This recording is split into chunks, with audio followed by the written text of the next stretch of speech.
It was the second unanimous MVP in NFL history now, as Lamar himself said, lost 2 in a row, lost 3 of 4. What's your reaction to his comments? The other side wanted it more than we did.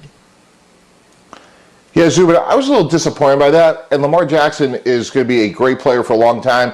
I think he's just young and immature in terms of dealing with the media and what to say. I think it comes down to 4 players when he talks about lack of physicality. 2 on the offensive line, Ronnie Stanley and Marshall Yanda, who retired, and 2 on the defensive line, Brandon Williams and Calais Campbell. You take 4 really big physical players off of either side of the line of scrimmage. To me, that was the difference in the game. Tennessee was able to control the line of scrimmage. They eventually wore down Baltimore. And if I'm Lamar Jackson, I got to be a little bit more careful because you're really talking to your teammates, and they played hard. They just came up a little bit short yesterday, and they have to clean up some things because right now, remarkably, if the season ended today, they would not be in the playoffs. So massive game this week. You have to have a short memory. You have to move on, and you have to support your teammates. There is no question about that. That's a stunning stat that Mike said right now. They would be on the outside looking in. In fact, the Raiders would have that coveted 7th spot sitting at a 6-4 record. Crazy. But the Ravens and the Dolphins, both at 6-4, would be on the outside looking in. They wore down the Ravens, but I think it's fair to say, as we found out yesterday, there's no wearing down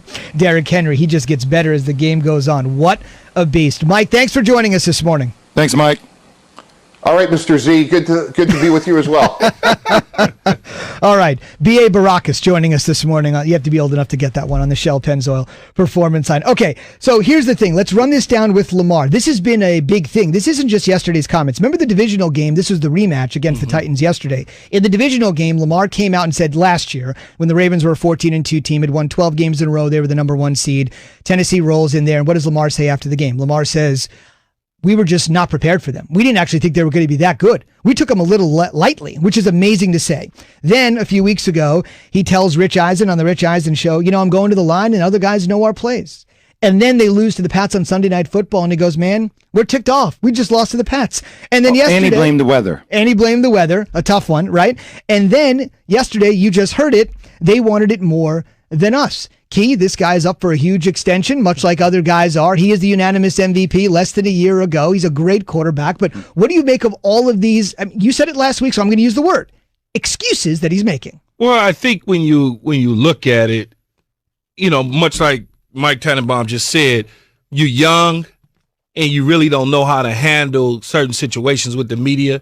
He's not the most talkative guy around. Let's be honest now. He's not like you see Lamar just out there, especially last year. His spokesperson was his running back.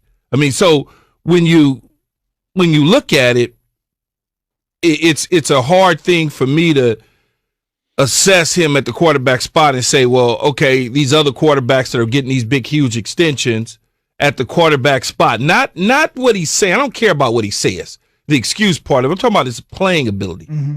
Do I want to extend $100 and something million to a quarterback with this style of play without the necessary weapons around him if I'm the general manager? Do I want to wait and see? Zubin, do I want to give it a year more? Do I want to take it all the way down? Do I want to just see what it is and run it back next year and add some more pieces to the offense so I can see what his development is going to be like before I just step out there and just pay him like Carson Wentz?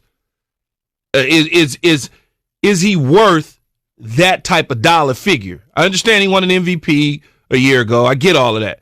But is this all we're going to get?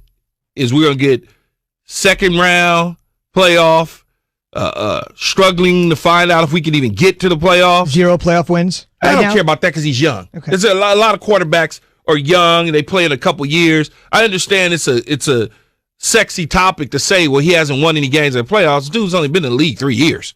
Now, if we were saying this 6 or 7 years from now, he hadn't won any games in the playoffs, now we got an issue. I'm willing to give him a pass on that. But is he the quarterback that's going to ultimately help me win a Super Bowl? Is he that type of guy? Let's go through it, Key, real quick. All right, who would you rather have, Patrick Mahomes or Lamar Jackson? That's easy. Deshaun Watson, Lamar Jackson. That seems easy. Russell Wilson, Lamar Jackson. Easy. Ben Roethlisberger. Tell me when you say no. Jared Goff. Aaron Rodgers. Dak Prescott. Kirk Cousins. I would rather have Lamar than Kirk Cousins? Absolutely. Okay. Absolutely. 100%. All right, but you're starting to get to that 7, 8, 9 range. Is that worth the money? That caliber of money? That's what I'm talking about. I need to see him with some other weapons, though. That's kind of what I'm waiting to see. I understand it's his third year, but this is where I really want him to start spending some time with Marshawn Lynch. Just stop saying anything at the post-game presser. Just say no comment, because what happens, Key, is the numbers start to speak for themselves, and you're having these conversations, but then you're adding fuel to the fire, right? Like, you don't need to give reasons why you lost. Just say we weren't good enough today, because I feel like that alienates him from teammates. No, it doesn't, because they all know who he is. They know his personality. We, or Zubin in the media, the media types, they don't really know his personality.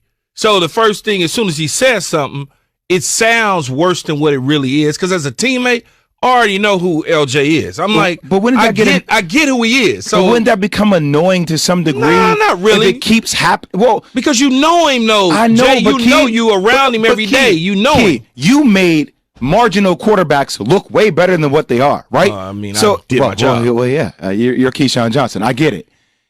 But doesn't it come down to a point where you need a quarterback to make marginal players look better than what they are if you're going to pay them high-end money? You would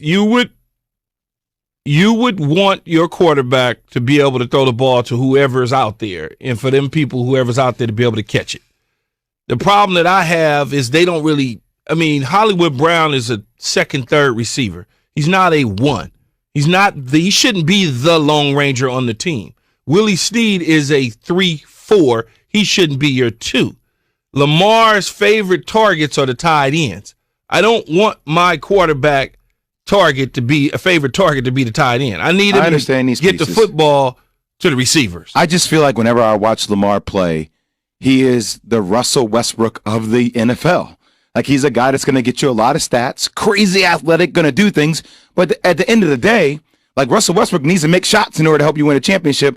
I need Lamar Jackson to make marginal wide receivers better. He needs to be more consistent with delivering of the football, but I also believe that they need to go out there and get them a Justin Jefferson, a young gun that can grow with Lamar. And they did it with Hollywood Brown, but they need another guy. Hollywood Brown's he's a second or third guy. They need an alpha dog. They got to just have a big. They need to go get a big. So you would still pay him? I need to see what he is with some stuff around him. But let me ask, if he didn't get stuff around him. No, I can't give him a nickel. You can't give him that. No, I can't give him a nickel. Because they give him way more money to the defensive side of the ball than the offensive side of the ball. Not for my quarterback. I can't give him $200 million. I can't do it as a general manager if it's me. I love him. It's cool to watch. But I only can go so far with him. I only can go so far with the running around and the, looking exciting. And I can only go so far with that.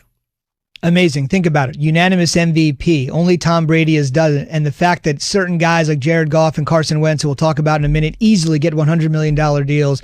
Key not willing to go there to the max from Lamar Jackson because he thinks in some ways, not that he's maxed out, but some ways it may not be what we thought it was. Keyshawn J. Will Zubin, presented by Progressive Insurance. So it's everything I thought it was. It's everything I thought it was. So you had a lower ceiling than most. He needs help to learn how to throw the football and deliver it to the receivers. It's everything I thought it was. That's fair enough. That's crazy, though. We're saying that about the former MVP, that he needs help on learning how to deliver the football. Doesn't that just sound? But he's a former MVP, man. I know the way he did it. The way he did it. He dominated at that level, especially when you look at a quarterback going over 1,000 yards. That's like unheard of. But then nobody does that at the quarterback But when I spot. hear you say that, I then can't go from that comment to putting him in the same category as the upper echelon of the NFL that got paid that type of money. Different type of quarterbacks. The whole point is, can you win a championship with that style? Fair. And I don't think that the Baltimore Ravens can win with that style unless they go get him.